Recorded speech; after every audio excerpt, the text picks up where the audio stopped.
Alternativa Sonora.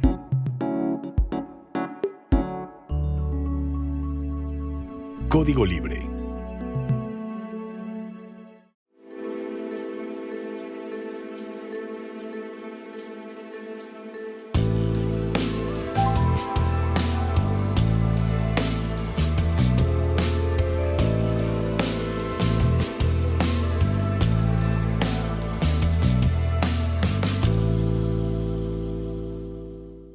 ¿Qué tal amigos de Código Libre? Gracias por acompañarnos una semana más. Como decíamos en la semana anterior, al finalizar el programa, bueno, esta semana vamos a iniciar con un nuevo formato, con un punto de opinión. Aquí damos puntos de opinión de un tiempo para acá y lo vamos a hacer ahora en un formato corto. Me parece que más corto que los programas, los episodios que hemos tenido con anterioridad. Así que sin más, bueno, gracias por acompañarnos una vez más. Gracias a Código Libre que nos permite seguir llegando hasta donde están ustedes. Y bueno, los temas de la agenda pública de esta semana me parece que han girado siguen en torno a lo que dijo Ernesto Zedillo hace 2 semanas ya. También, pero menos, incluso menos, de las amenazas de Donald Trump hacia el mundo y particularmente hacia México. Pero me quiero detener en un punto que me parece importante para los mexicanos, porque no olvidemos que los mexicanos seguimos viviendo una transformación desde hace unos años para acá, independientemente de Donald Trump, de las decisiones que está tomando según él para el resto del mundo, según el nuevo orden internacional. La verdad es que está actuando en función de los límites que tiene Estados Unidos y que tiene él como presidente de una potencia, sí, pero límites a fin de cuentas. México tiene su propia transformación, al parecer va bien esa transformación, ese es un juicio personal, desde luego, y uno de esos pilares de esa transformación recae desde finales del año pasado y hasta estos momentos que nos tiene ocupados a los mexicanos, y es sobre la reforma judicial. Se ha hablado mucho de cómo va, ya no tanto toda la reforma judicial, porque ya en su momento ya quedó aprobada esas reformas constitucionales, sino cómo va el proceso electoral de últimos tiempos. A la oposición, especialmente de los partidos políticos de oposición y la prensa, los medios de comunicación corporativos también de oposición a este gobierno, se han detenido mucho en hablar de los candidatos para jueces, ministros, magistrados, con vínculos con el narcotráfico, pero fíjense que hay otros elementos que también son de mucho cuidado y que también están saliendo a la luz pública, y sobre eso me gustaría comentar. No solo es preocuparse por el asunto de los vínculos con el crimen organizado, sino estarse preocupando por los vínculos que puedan tener esos jueces, ministros, magistrados, con lo que se ha dicho del poder fáctico. Y ese poder fáctico incluye también a empresarios en México, incluye a la iglesia también mexicana, desde luego mexicana, luego la iglesia que opera en México y otros vínculos que ahorita comentaremos muy brevemente. Espero que sea muy brevemente. Sin más, como siempre, hacemos un pequeño guión para estar dando aquí seguimiento de lo que comentamos con ustedes.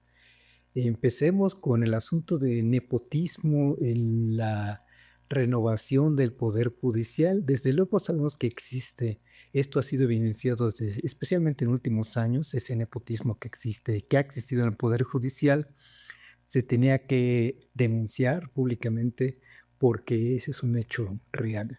Y este hecho es del que poco se habla desde los medios de comunicación y desde la oposición en partidos políticos. En particular me llamó la atención un artículo de la revista Proceso en donde acusa de nepotismo, al menos como una amenaza para esta nueva generación de jueces, ministros, magistrados. Y esta revista se refiere, da nombres, apellidos, casos, algunos muy particulares.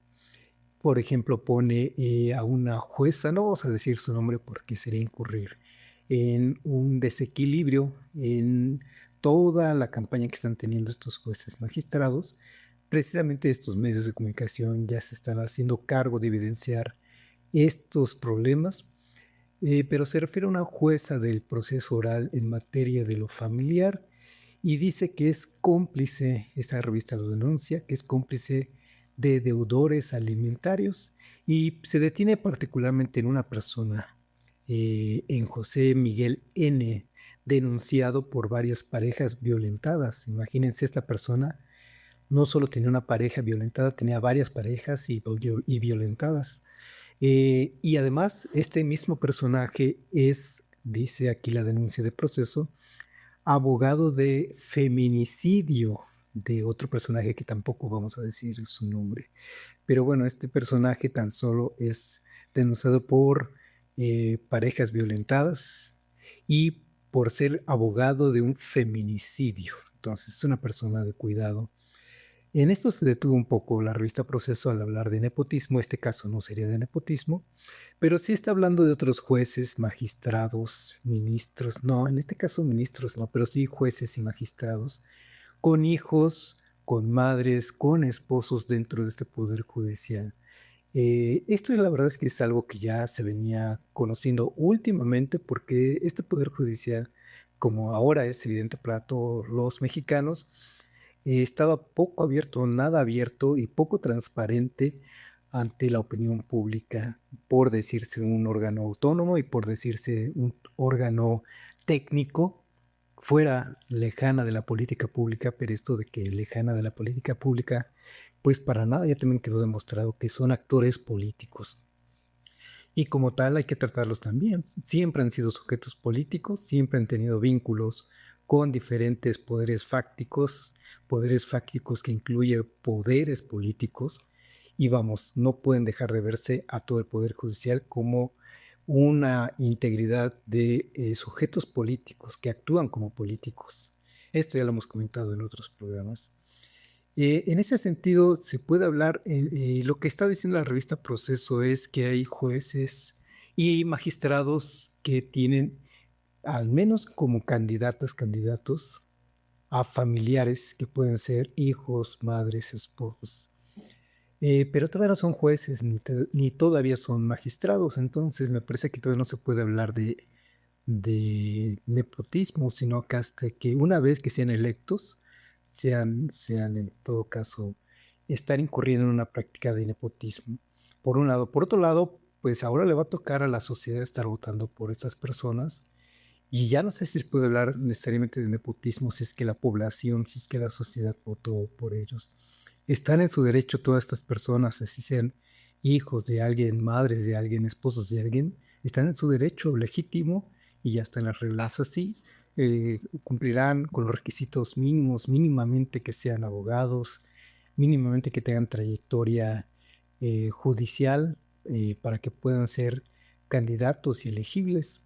Pero me parece que por ahora no podemos estar hablando de nepotismo. En todo caso, una vez que ya termine el proceso electoral y una vez que se nombren a estos nuevos jueces, magistrados, ministros, veremos si perdura, si queda perpetuada el asunto en este caso del nepotismo en México, pero precisamente esta reforma judicial trata de erradicar ese problema en México. Y me parece que va bien además, ¿por qué? Porque la misma sociedad, los mismos medios de comunicación, no corporativos, sino otros independientes, diría yo, se están haciendo cargo también de denunciar lo que otros medios no están denunciando. Y me llamó la atención y hasta una historia de miedo, por ejemplo, esta iglesia Luz del Mundo, la Luz del Mundo, que a ustedes ya les sonará, porque han estado en medio de escándalos, porque su líder espiritual está en la cárcel en Estados Unidos. En fin, y parte de la historia que se narra, ahora esta denuncia particularmente la está haciendo una persona de nombre Charim Guzmán.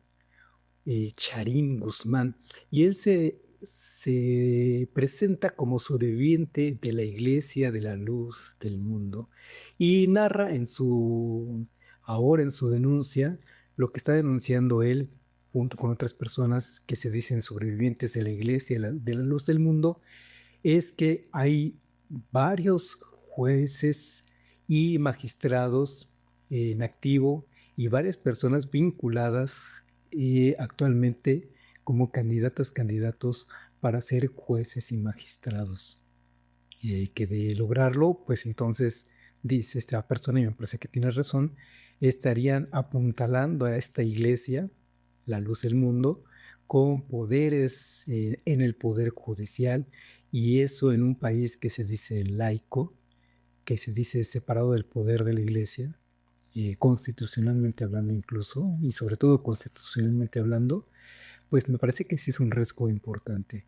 El poder eclesial, la iglesia en México, y la iglesia hablando en el amplio sentido de la palabra, cualquier tipo de iglesia en México, cualquier culto, tiene que estar alejada de la política en México. Y de hecho, bueno, también tendrían derecho estos personajes, miembros de alguna iglesia, a ser candidatos a puestos, en este caso del Poder Judicial, nada más que como regla se les pide que hayan sido separados de sus cargos eclesiales de culto y que por lo menos haya pasado 5 años de que se separaron de sus cargos.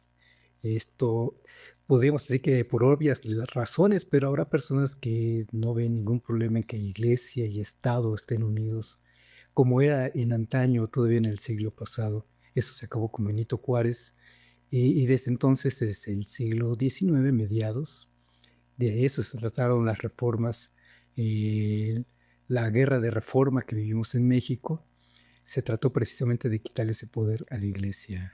Y en esos momentos la iglesia católica, pero en realidad a cualquier iglesia, no puede, más que quitarles el poder, no pueden ser uno solo iglesia y Estado. Tenemos que tener un Estado laico que garantice los derechos de todas y todos los mexicanos. Y eso incluye, en todo caso, la legislación que hay, por ejemplo, sobre las bodas en personas del mismo género o que se reconocen como mismo género, o el asunto de si se permite o no el que una persona elija el aborto o no por su voluntad, digamos. Eso tiene que ver precisamente con un poder laico, en este caso un Estado laico, con un gobierno laico, separado de la iglesia, que no estén juntos, porque en todo caso se complica la ampliación de los derechos, el cuidado de los derechos, la garantía de los derechos de mexicanos y mexicanas, cualquiera que sea su condición ética racial, y en este caso también de religión. Por eso es importante mantener separados a la iglesia y al Estado o al poder del Estado. Y resulta que estos personajes de la iglesia de la luz del mundo están intentando ser parte de ese poder judicial y la verdad es que no es nuevo, la verdad es que se sabe que incluso desde siempre ha estado operando la iglesia con un pie en el poder político en México. Los vínculos que se han tenido, no se diga con los gobiernos priistas de hasta, digamos, federales de hasta el año 2000, han estado ahí presentes, y no se diga con el panismo, y no se diga, por ejemplo, con el estado de Guanajuato, que hay un vínculo muy estrecho, muy cercano entre iglesia y poder político, o poder del Estado, en este caso, de una entidad federativa. Pero tratemos de tener esa separación para garantizar los derechos. Pero llama la atención entonces esta denuncia que hace este señor, Sarim Guzmán, que la luz del mundo, y seguramente entonces la Iglesia Católica también tendrá por ahí algunos personajes preferentes para que puedan llegar a ser jueces, ministros, magistrados, y alguna otra iglesia también, no se diga también la comunidad judía, que está muy estrechamente vinculada con sus creencias de religión, también lo han hecho en el mundo, ese vínculo que se tiene poder político y poder eclesial, no se diga en su propio eh, país de referencia, Israel, donde está muy fuertemente vinculado. Vamos, no debería ser sorpresa, lo que más bien hay que tomarlo como eso, como una llamada de atención de que están esos personajes queriendo estar inmiscuidos en el nuevo poder judicial, y eso me parece que es el peligro. Y entonces tenemos dos amenazas, yo diría amenazas, actualmente en este proceso de elección de ministros, jueces, magistrados, que tiene que ver con nepotismo, que tiene que ver con la intervención de la iglesia. Y entonces no solo es lo que le está gustando a los partidos políticos en estos momentos y a la prensa nacional corporativa de los jueces, ministros, magistrados que tienen vínculos con el narcotráfico. Eso es verdad, existe, pero no es lo único. Lo que pasa es que para para esta oposición, su preocupación es ligar a todo el actual gobierno de Morena con el narcotráfico y por eso no quitan el dedo renglón ahora en cuanto a posibles candidatos con posibles vínculos con el narco, pero la verdad es que están otros problemas más. Están, a fin de cuentas, ese poder que existe, ese vínculo que existe con el narco de parte de algunos personajes, y esos vínculos con la iglesia en México, iglesia en el amplio sentido de la palabra, y ese poder judicial con prácticas muy arraigadas de nepotismo. La verdad es que son varios problemas que ha tenido el poder judicial desde hace mucho tiempo. Por eso se denunció, por eso la reforma judicial en México, y por eso es que hay que reformarlo, y por eso es que estamos demandando a los mexicanos una nueva generación de poder judicial. Y este proceso no acaba aquí. Lo que estamos viviendo, lo que vivimos, primero conforme al marco constitucional y después en estas últimas etapas del proceso electoral, conforme lo ha denunciado la propia sociedad, pues ahora vivimos un proceso de filtrado, de limpieza del proceso para que quede lo más depurado posible esa nueva generación de poder judicial. Y creo que está saliendo bien. Si a alguien se le ocurrió, y si alguien tiene nombres y apellidos, no vamos a omitirlos por este momento, pero quienes hicieron la reforma, quienes idearon la reforma judicial, pensaron, bueno, vamos a poner condiciones para que se tienen que cumplir para que haya una nueva generación de poder judicial, y estas personas pensaron, y en algún momento la propia sociedad nos va a ayudar a filtrar, a limpiar, a depurar esa nueva generación. Y es justamente lo que estamos viviendo en estos momentos, precisamente. Estamos viviendo una depuración de todos esos candidatos para tener a una nueva generación de jueces, magistrados, ministros, lo más cercanos a la gente. Y esto también tiene sentido de lo que les quería platicar, lo más cercanos a la gente. ¿Por qué decirlo también? Porque ahora estamos viendo, y para bien, creo yo con grata sorpresa estoy viendo a jueces, a juezas en funciones que son candidatos y que quieren renovar su cargo, o a nuevos personajes en estos cargos. Ahora están recorriendo las colonias del país, las localidades del país, están acercándose a la gente, su gente, han andado en los mercados, han andado en las calles. Desde luego intentan promocionarse a través de sus redes sociales y casi solo tienen esa opción, digamos. Hay quienes se prepararon mejor y ya estaban listos para emprender su proceso de campaña, donde aparentemente, según tengo entendido, tampoco pueden estar haciendo campaña. Para quienes son jueces, magistrados en funciones, no pueden estar haciendo campañas durante su jornada laboral, lo tienen que hacer fuera de su jornada laboral, lo cual complica más las cosas para ellos, pero lo están haciendo.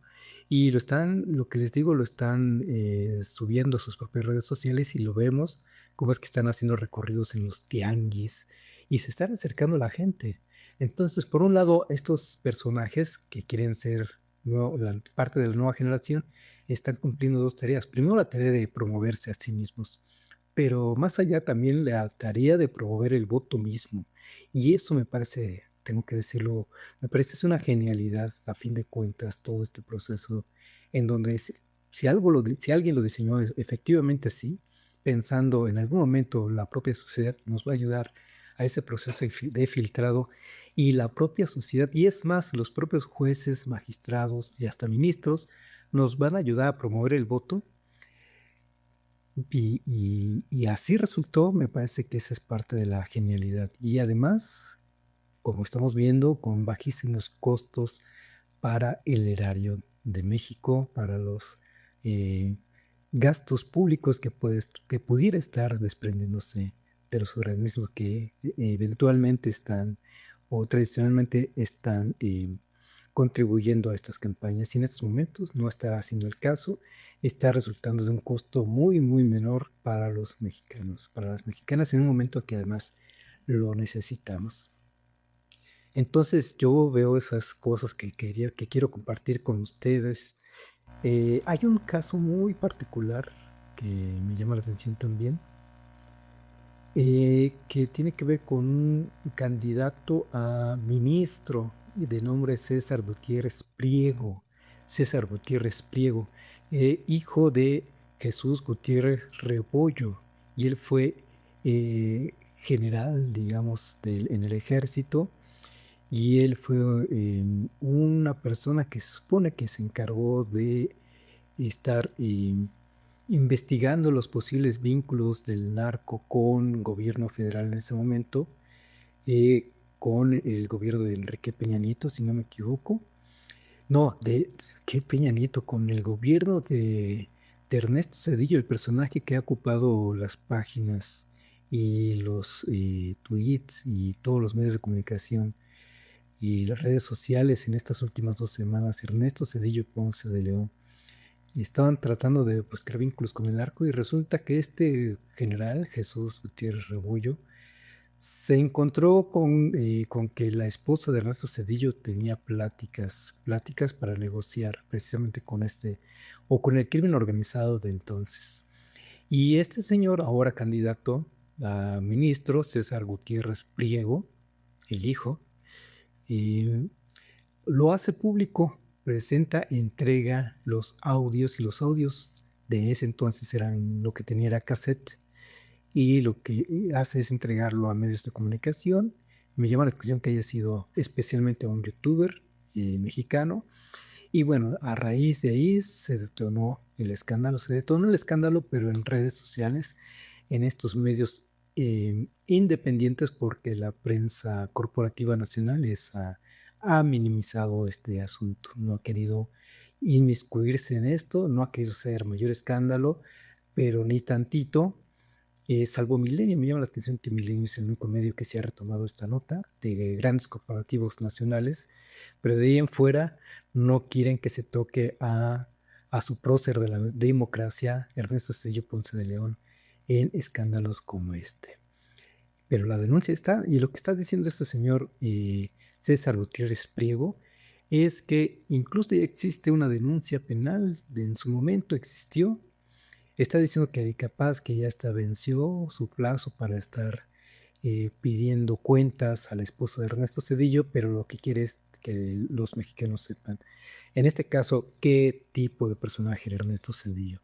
Al menos su esposa, con posibles nexos con el narcotráfico, es algo que llama la atención. En este sentido, me llamó la atención en ese sentido de este personaje, César Gutiérrez Priego, porque estamos hablando con el asunto de el proceso electoral para ministros, jueces, magistrados, y resulta que esta es una bisagra con un personaje eh, oscuro, Ernesto Cedillo Ponce de León, que provocó una deuda impresionante para los mexicanos, para cada uno de los mexicanos, que se pagó con ahorros de los mexicanos, que se pagó con incremento de impuestos de los mexicanos, con reducción de gasto público para los mexicanos a través de los llamados fondos o bonos FOAPROA, todo este asunto del FOAPROA.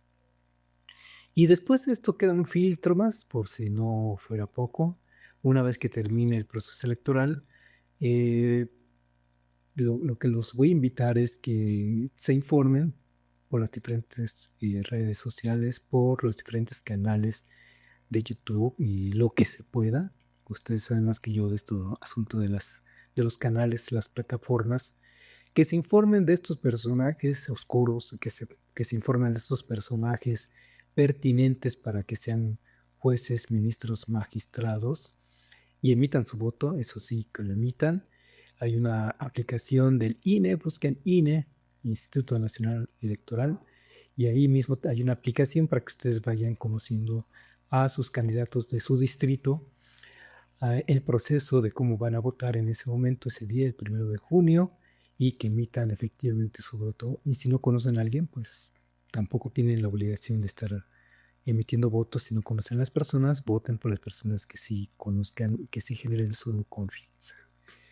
Y el filtro último que queda es que una vez que termine todo este proceso es que el Tribunal Electoral del Poder Judicial de la Nación va a validar esta elección y va a ser un momento más en el que las denuncias que ha hecho públicas medios corporativos, medios independientes, organizaciones sociales y sociedad misma, va a ser el momento para que valide o no su triunfo. Y si alguna persona tiene efectivamente sus vínculos, es una persona efectivamente que no tiene honorabilidad para ser de la parte de la nueva generación de jueces, ministros, magistrados, pues entonces se le revocará su eventual triunfo. Así que me parece que está saliendo bien todo el proceso conjunto. Hay críticas, desde luego. Los mismos jueces, ministros, magistrados, candidatos, candidatas han manifestado sus inquietudes. Aquí mismo las estamos comentando hoy mismo. Pueden ser las limitaciones para tener una candidatura lo mejor visible posible, por lo menos. Pero me parece que en general, por lo que hemos comentado, está saliendo bien el proceso y me parece que puede salir un excelente resultado, excelente en términos para una revolución que estamos viviendo en México, para los mexicanos, por el bien de los mexicanos, que sí nos estaba faltando una reforma importante en México, la reforma judicial. Mientras tanto, el mundo rueda, Donald Trump rueda, Alemania con sus elecciones recién pasadas, ayer se nombró un nuevo primer ministro, también sigue su rumbo, el mundo sigue su rumbo y México no quita el dedo del renglón de continuar con su reforma, con su revolución interna para bien de las mexicanas y los mexicanos. Y con esto me voy a despedir. Les agradezco mucho que, como siempre, nos acompañan. Como cada semana, como siempre, gracias a Felipe, a Carla, a Gerardo, que nos permiten emitir nuestras opiniones. Insisto, nuestras opiniones de este Resiliencia en Línea no tienen que ver con la opinión de estos colaboradores y del resto de colaboradores de Código Libre. Gracias a ustedes especialmente porque nos permiten seguir llegando hasta ustedes ahora con este nuevo formato y nos vemos la próxima. Gracias.